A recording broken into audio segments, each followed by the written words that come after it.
sinabihan ang pasyente na kailangan ng umiri upang maayos na mailabas ang sanggol. Noong nagkukulay asul na ang sanggol nang ito ay lumabas at nakitang 4 na beses nakapulupot sa liig nito ang kanyang pusod. Ayon pa sa kanila, nakadumi na at malaki ang posibilidad na nakakain na ang sanggol ng sariling dumi nito nang nasa loob pa ito ng tiyan at hindi na rin ito umiiyak nang ilabas ng ina. Kaya kaagad itong dinala sa NICU upang mabisang malapatan ng lunas sa layunin na rin na sagipin sana ang buhay ng sanggol. Pero wala po siyang pinakita pa namin habang mabilis na pinuputol ng puso, pinakita pa namin dun sa nanay. In-inform agad namin siya na yung baby mo hindi umiiyak o pay-pay, 4 na beses nakapulupot sa leeg. After nun, tinakbo na po namin sa dito para binigyan din nila na nang lumabas ang sanggol, ito ay mahina na at anila ay nakalupaypay, subalit mabilis nila itong naitakbo sa NICU, na-suction, na-CPR at naipaalam din agad nila sa ina ng sanggol ang masamang kalagayan ng bata. Mabilis din na nilang dumating ang tinawag nilang naka-duty noong doktor na nagsagawa ng mga kinakailangang mabilisang aksyon upang sagipin ang buhay ng baby. Emergency mo talaga ano pa lang nasa yung pagkakapalukot mo na malaki na lang sa kanya talaga yun. Tapos yung nakakaan siya ng dumi. Opo. Kaya I think ginawa naman so binubuhan, binigyan ng saswero, yung sa video catheter.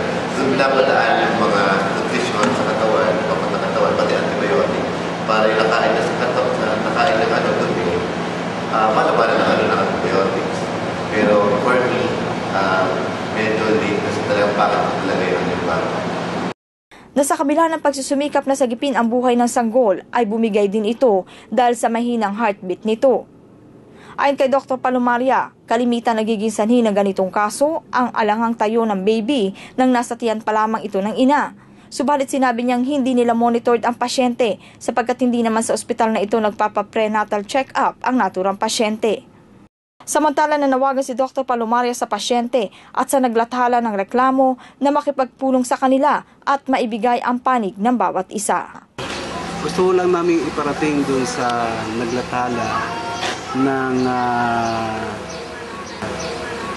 mga anomalya na ginagawa sa ospital dito po sa Island Profile na nakikiusap namin na sana ay makipag-usap sila sa aming pamunuan at gusto namin ipaalam sa kanila na pagpapalathala nila ay hindi patas na pagpapahayag dahil hindi sila kumuha o nagkonsulta doon sa aming panig bilang hepe ng ospital at nagmamanage. Wala akong dumaan sa aming reklamo o anumang complaint na lagi namin ginagawa ng paraan na makausap at makadaupan ang mga concerned na personnel kung saan man nangyari yung anumang problema nilathala nila sa inyong pahayagan.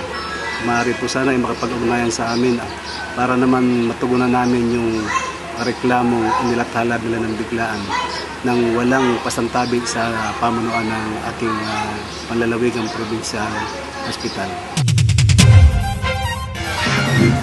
Naging panuntunan na ng pamahalaang panlalawigan ang pagbibigay ng mga kinakailangang suporta sa mga samahan at organisasyong pangkabuhayan sa lalawigan sa layuning may angat mula sa kahirapan ang mga pamayanan sa Oriental Mindoro. Narito report. Sa mungkahi ni Vocal Corazon F. Agarap, SP Committee Chair on Cooperatives, People's Organizations and Non-Government Organizations, inaprubahan sa ikatlo at huling pagbasa ang SP Resolution No. 1566-2012 at ang SP Resolution No. 1567-2012 kaugnay sa akreditasyon ng dalawang organisasyon mula sa Bayan ng Bako. Matapos ang naging pag-aaral ng komite na kinabibilangan rin ni Vocal Dimapilis bilang Committee Vice Chair, Vocal Arago, Vocal Infantado at Vocal Abas bilang mga miyembro, inaprubahan ang akreditasyon ng bagong likha store ng Barangay Tabon-Tabon, Bako at ang literacy at kasanayan sa hanapbuhay sa Kalibliban o Likha Kami ng Barangay San Andres, Bako. Report 116-2012 Committee on Cooperatives, POs, and NGOs. A letter from Mrs. Florinda Garcia, President, Bagong Likha Store, Barangay Tabong Bako, Oriental Mindoro, requesting for the accreditation of their organization at the provincial government of Oriental Mindoro. Honorable Presiding Officer, on May 21, 2012, the subject request for accreditation of organizations was referred to the Committee on Cooperatives, POs and EPOs of the Sangguniang Lalawigan of Oriental Mindoro. The said request was thereafter forwarded to the Office of the Provincial Planning and Development for evaluation and validation of the documents submitted. On June 6, 2012, a second endorsement coming from the Provincial Planning and Development Office signed by Mrs. Noemi B. Baldos was received by the Office of the Sangguniang Lalawigan, and after thorough review and evaluation of the subject matter, this committee respectfully recommends to this honorable body to grant the request of the Banguling Castor for the focused body's accreditation of the same organization relative thereto.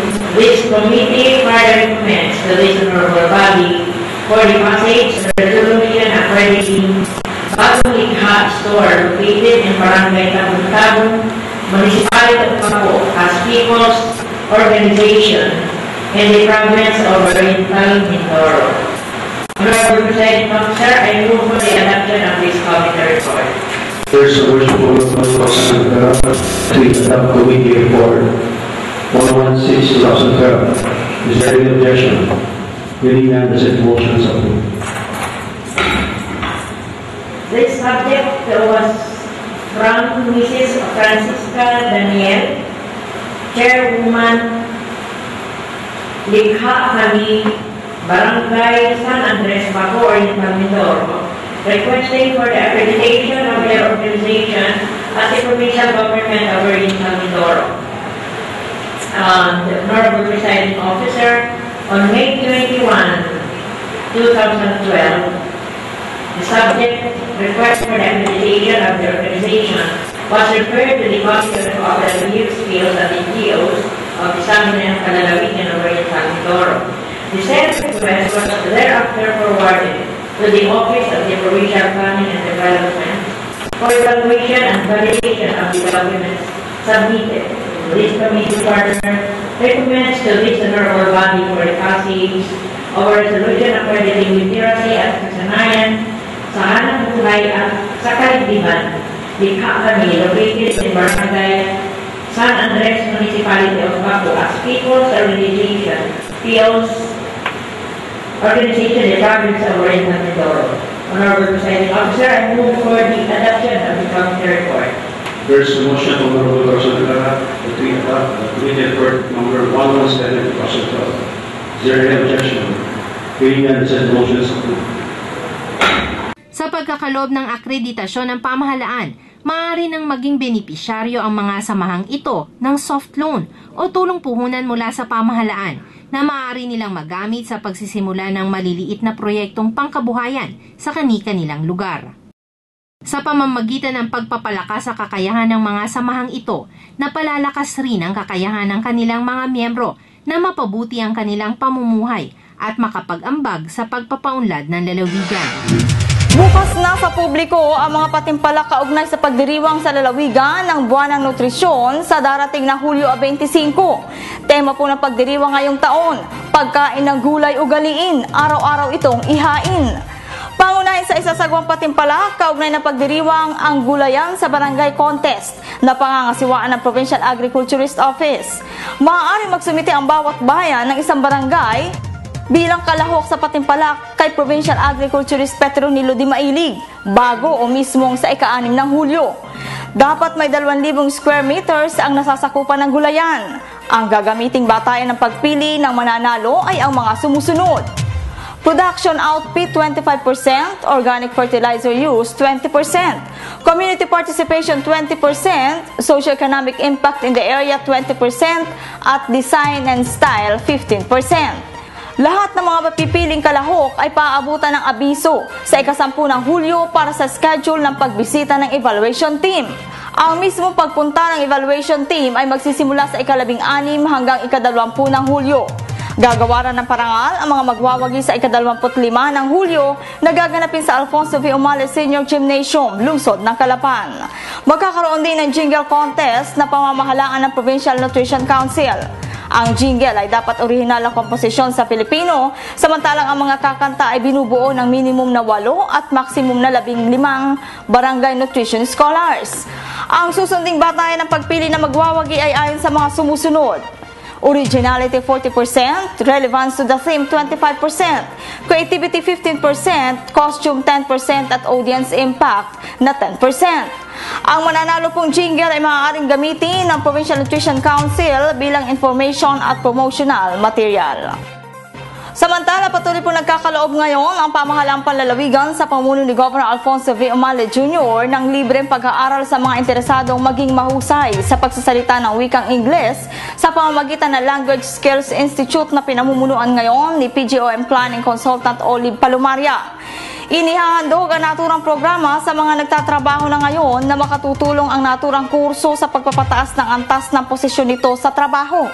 Nangangailangan din ng LSI ngayon ng English trainers. Sa mga interesado mag-apply, magtungo lamang sa tanggapan ng LSI na matatagpuan sa loob ng Kapitolyo o makipag-ugnayan kay Binibining Mia sa telephone numbers 286-7486. At yan po ang kalipunan ng mga balitang tinipon ng Provincial Information Office.